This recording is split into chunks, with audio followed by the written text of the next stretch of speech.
Bonjour à tous et à toutes. Je vous en prie, asseyez-vous sans toucher la chaise.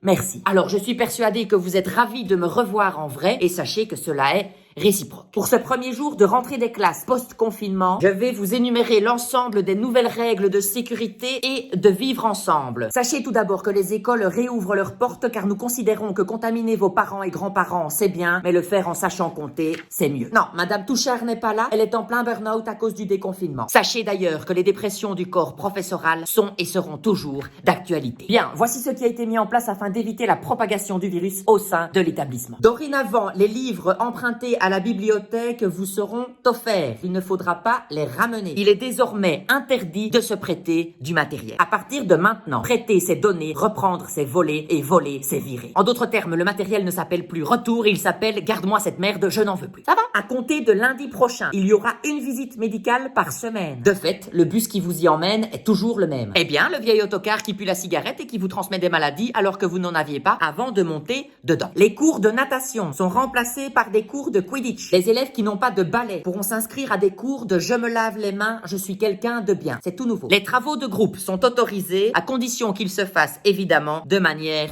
individuelle. Tout élève qui tousse doit immédiatement quitter l'établissement et ne revenir que dans 15 jours. Attends, vous revenez tous ici. Asseyez-vous enfin. Timothée, qui est l'élève qui tombe le plus souvent malade, sera notre Kobe. Tant que Timothée n'a rien, vous n'avez rien. Et si Timothée meurt, à ce moment-là, vous pourrez rentrer chez vous ou mettre un peu de gel hydroalcoolique. Une personne à la fois pourra partir en récréation. Il y aura donc 1500 récréations de 15 minutes par personne étalées sur une journée.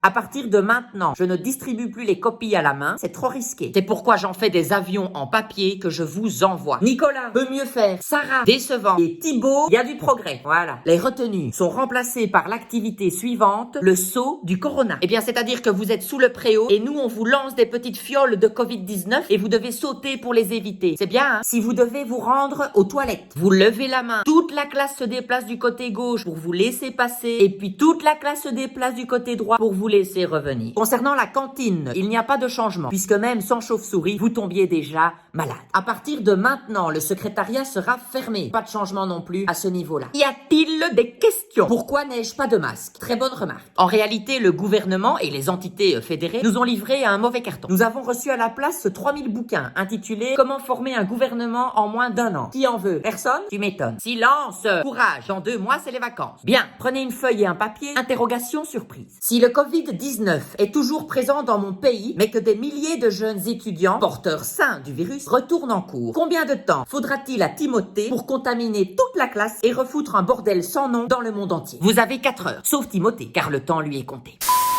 Dis Samantha, le masque, ça se met sur la bouche, hein. Pardon, c'est ta mini-jupe. Tu sors, Samantha.